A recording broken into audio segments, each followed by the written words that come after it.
A brilliant neurosurgeon has a car accident and is no longer able to operate because he has an arm injury. While trying to heal himself, he gains superpowers and is now able to save people a different way. Today we will recap the story of the 2016 movie Doctor Strange.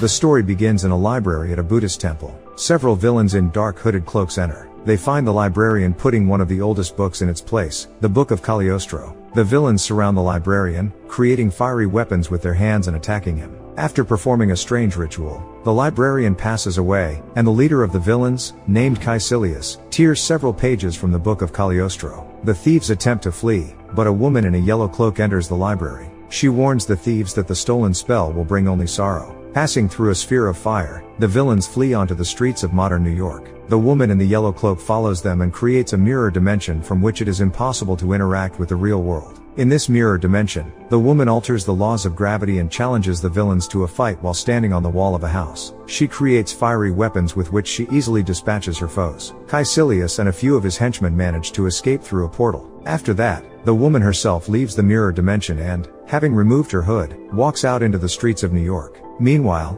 a brilliant and famous neurosurgeon named Stephen Strange prepares for another operation. In doing so, the doctor does not strain at all. He even allows himself to listen to music during the complicated operation and impress the assistants with his erudition. Suddenly an alarmed colleague of Dr. Strange, a surgeon named Christine, runs up to the operating room door. She asks Stephen to save another patient immediately. A bullet has struck his brain, and no one believes the patient will survive. Dr. Strange, however, has a different view of the situation. He and Christine urgently begin an operation to remove the bullet. Stephen performs the surgery almost blindly, as there is no time for a brain scan. He successfully removes the bullet and saves the patient, showing off his genius to his colleagues. After the surgery, Christine admires Stephen's work, but advises him not to become too cocky. It turns out that the two used to date and then broke up because of his arrogance. Christine teases her former boyfriend and he invites her to go with him later that evening to a neurosurgery conference. Christine declines, and Strange goes home to get ready for the event. He gets all dressed up and gets behind the wheel of his fancy Lamborghini. Stephen drives at breakneck speed and at the same time chooses a new and interesting patient. Looking at the brain scan, Strange fails to cope with the controls and flies off the track into a cliff. Because of the accident, he is seriously injured and loses consciousness. The injured Stephen wakes up already in a hospital bed after multiple surgeries. Christine sits beside him and assures his former boyfriend that he will live. But Stephen's hands are severely damaged, with torn ligaments, vessels, and nerves in both hands. This means that the man can no longer be a neurosurgeon. Stephen becomes distraught as he examines his unruly, trembling hands. He thinks he would have performed this type of surgery himself much more successfully. Strange spends a lot of money on new surgeries and rehabilitation, but his hands still don't work well. The rehabilitator tries his best to encourage Stephen and tells him about a patient who, after breaking his spine, was paralyzed below the chest, but then fully recovered and was able to walk again. Strange does not believe this story and asks to see that patient's medical records. The rehabilitator promises to find it. Meanwhile, Stephen fails at routine activities like shaving or writing and is denied a request for another surgery. The man becomes furious and takes his anger out on Christine, who at this point brings him food at home. The girl asks him to come to terms with it and believe that work is not the only thing that gives meaning to life. In response, Stephen angrily insults Christine and chases her out of his house. He then receives the medical records of the patient named Jonathan, who has managed to recover from his paralysis, and decides to meet with him. Jonathan is just playing basketball when Strange finds him. The doctor looks at the basketball player with amazement and begs him to reveal the secret of his miraculous recovery.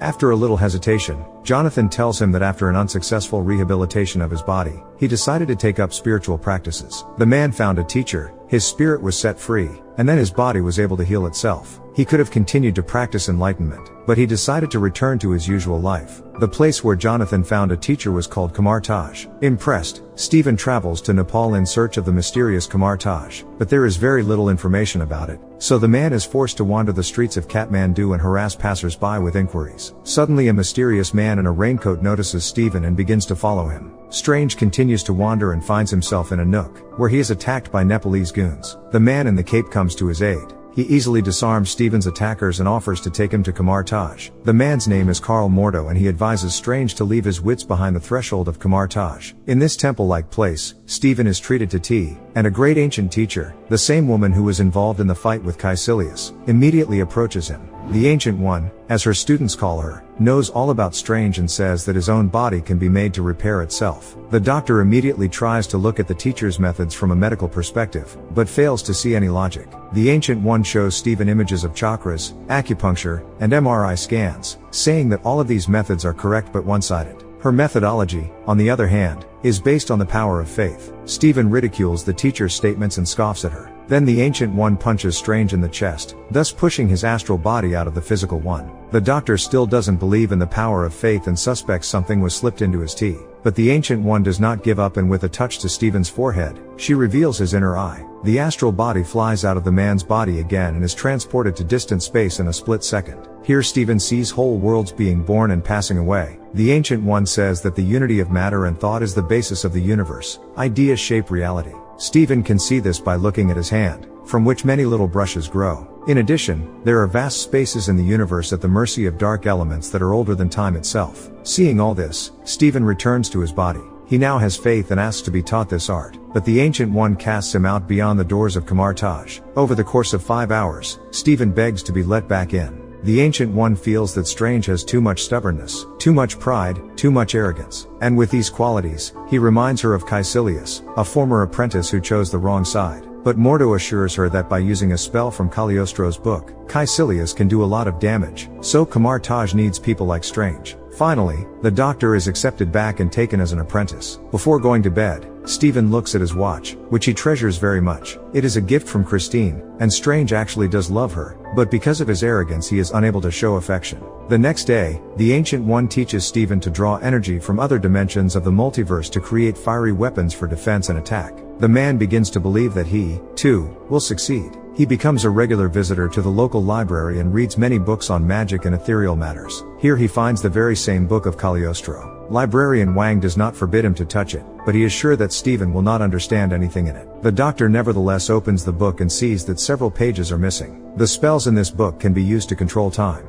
This is exactly what Caecilius, who is already casting a spell from the stolen page, drawing a fiery symbol in the air, seeks to do. In doing so, he and his henchmen, who call themselves zealots, change in appearance, taking on satanic characteristics. In this way Caecilius summons a dark god from another dimension, causing the world to begin to transform. Meanwhile, in Kamar Taj, Strange continues to study magical techniques. He tries to master the double ring, which helps the wizard create portals and travel through the multiverse. Stephen believes that, due to the injury to his hands, he will not be able to master this art. Then the Ancient One urges him to silence his ego and submit to the elements. She leads Strange to the top of Everest and leaves him there through the portal. Now Stephen must free his mind to create the same portal and leave the cold summit. With the right motivation, Strange finally succeeds. He later uses this skill to borrow books from the library, which Wang does not yet allow him to read. Seeing Stephen's achievements, the Ancient One shows him the mirror dimension. Since it does not affect the real world, it is very convenient to train there. You can get out of it by creating a portal using the double ring. The teacher tells him that mages from Kamar Taj are not only engaged in expanding consciousness, but also repel countless attacks from other universes. However, the teacher does not go into detail yet, so as not to frighten Stephen.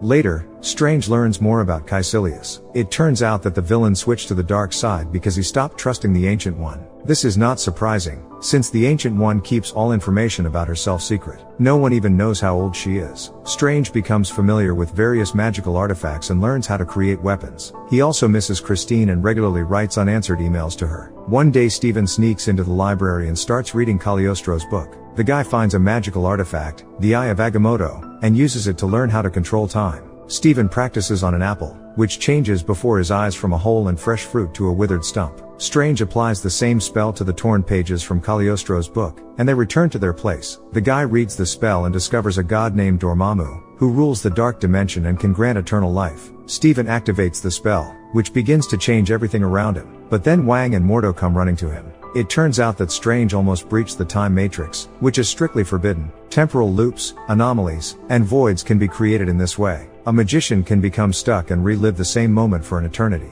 Seeing that Stephen already knows a lot, Mordo and Wang tell him about the true activities of mages. Long ago, the supreme wizard Agamotto built 3 temples of power on Earth in New York, London, and Hong Kong. Together, the temples form a shield that protects the world from the enemies of our universe. The wizards themselves protect these 3 temples from uninvited guests. For example, from Dormammu, who reigns over the dark dimension, the anti-time. He is the enslaver of the cosmos and destroyer of worlds, and the earth is his greatest desire. It turns out that Caecilius stole those pages to summon Dormammu to Earth. Upon hearing this, Stephen rushes to leave, for he only wanted to heal his hands, not wage magical wars. But at that moment he suddenly receives news that the temple in London has fallen, and Caecilius already controls the place. A tremendous jolt causes Stephen to enter the temple in New York through the magical gateway and be left alone in it. Behind the front door he sees an ordinary New York street, and inside the temple there are many portals. Finally, the temple guardian appears. He confronts Caecilius and his cohorts at the entrance to the temple.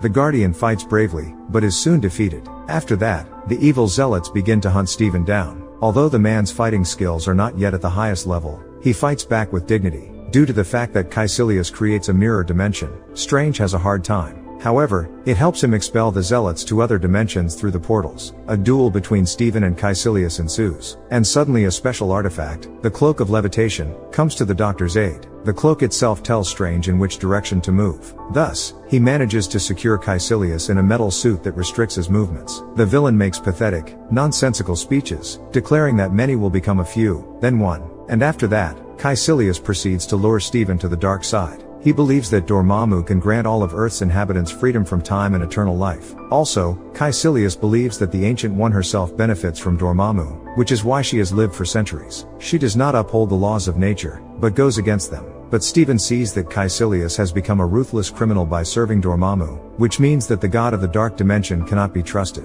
Suddenly, Strange is attacked from behind by one of the surviving zealots and seriously wounds him. The Cloak of Levitation immediately pounces on the offender to give Stephen a chance to escape. The wounded Strange creates a portal, goes to the hospital and finds Christine there. They rush to the operating room, and the girl tries to save Stephen. He loses consciousness and separates his astral body from his physical one. Being a ghost, Strange tells Christine how to save his body. The girl is terribly frightened, but manages to get a grip on herself and continues to give Stephen medical attention. At this time, the zealot also separates his astral body and travels to the hospital following Strange. A battle ensues between the 2 astral bodies. They hurl each other into the walls, causing a power outage in the hospital. At some point, Stephen's heart stops beating in his physical body. Christine restarts it with a defibrillator. For the astral Stephen, this powerful flow of electricity allows him to affect the enemy more effectively. After the second discharge, the villain is knocked away in both the astral and physical body. Stephen, on the other hand, returns to life on the operating table.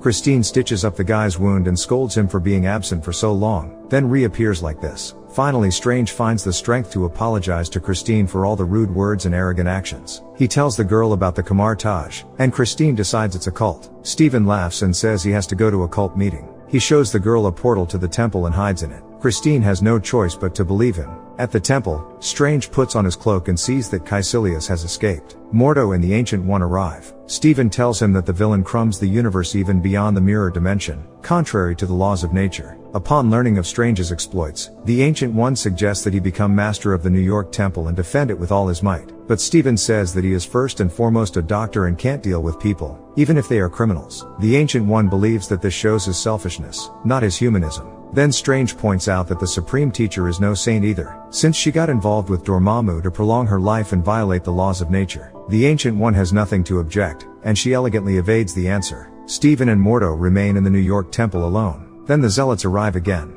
Strange immediately activates the mirror dimension so that the villains won't hurt anyone in the real world. But it turns out that because of the connection with Dormammu, Caecilius' power is amplified in the mirror dimension, and he becomes almost invincible. The villain sets terrible traps for Stephen and Mordo everywhere, preventing them from leaving. His magical manipulations cause reality to warp in all directions. The guys can't find their balance and are forced to keep running on wobbly structures. Finally, Caecilius catches up with Stephen and prepares to deal with him. But then the Ancient One appears in the mirror dimension. Her forehead bears the mark of Dormammu. This makes a strong impression on Mordo, and the man feels betrayed. The Ancient One asks Caecilius to stop and realize that the eternal life Dormammu offers is torment, not paradise. But Caecilius does not believe the Ancient One and attacks her. Eventually he manages to wound his former mentor and use a portal to hurl her down. Steven immediately rushes after the Ancient One. The guy believes she can still be saved, so he brings the woman to the hospital to see Christine. Strange's hands are still shaking, which means he can't operate himself, but he can direct the operation. Suddenly Steven sees the Ancient One's astral body leave the physical body and swiftly move away. Strange's astral body follows the Ancient One and asks her to come back to life. However, the great mentor is tired of her incredibly long life. She wants to know what awaits her next. All along, the Ancient One has prolonged her life for the sake of saving the world, not for selfishness. Also, the mentor explains that she didn't heal the paralyzed Jonathan. She only taught him how to channel the flow of cosmic energy into his body.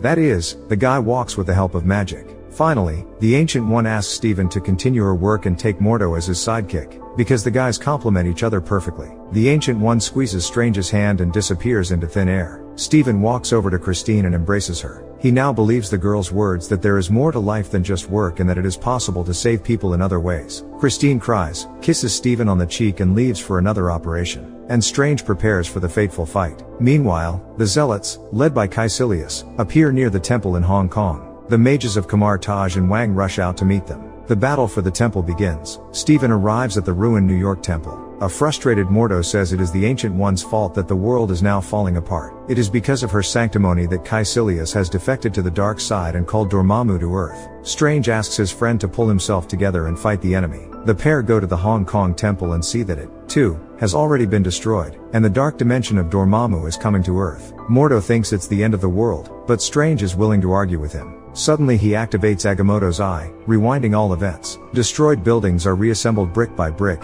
and people come back to life. However, it has no effect on the Zealots, for they have contacted the dark dimension, where there is no time. Meanwhile, Wang, along with others, comes back to life and prepares to defend the temple once more. The friends manage to disarm the Zealots for a while, but when the temple is restored, the villains will attack again, so the wizards need to be ready. And so it happens, but now Steven loses control of time, and it stops completely. The dark dimension is closing in and about to finally win.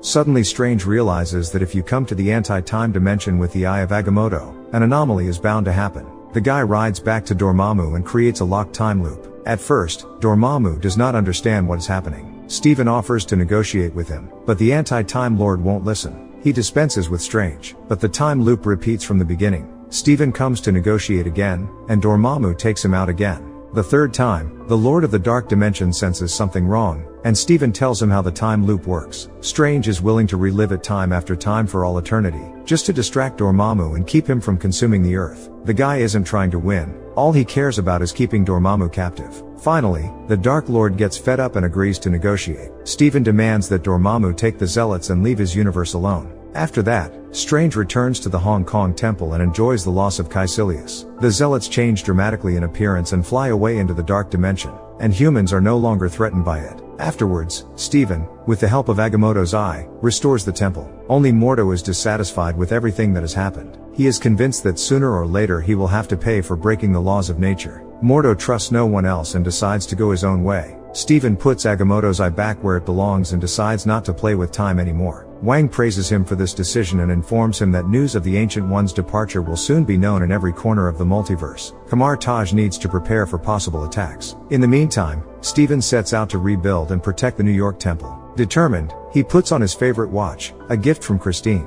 Later, Strange tracks down individuals and beings from other worlds that might be dangerous to Earth. To do this, he meets Thor at his temple, treats him to a beer, and asks him to tell him about his half-brother Loki. Thor explains that he and Loki are only in New York because they are looking for their father here. Strange offers to help the brothers find Odin so that they can return home without delay. At the meantime, Mordo comes to Jonathan and blames the man for stealing magic and cheating nature. Mordo believes that magic must be justified and that Jonathan is not worthy of it. The enraged sorcerer takes away Jonathan's magical powers and ability to walk. The fellow falls, unable to feel his limbs. In Mordo's opinion, there are too many sorcerers in the world and he is going to correct that. So what did you think of this movie? Leave it in the comments below, and if you liked the video please like and subscribe for more movie recaps. See you next time.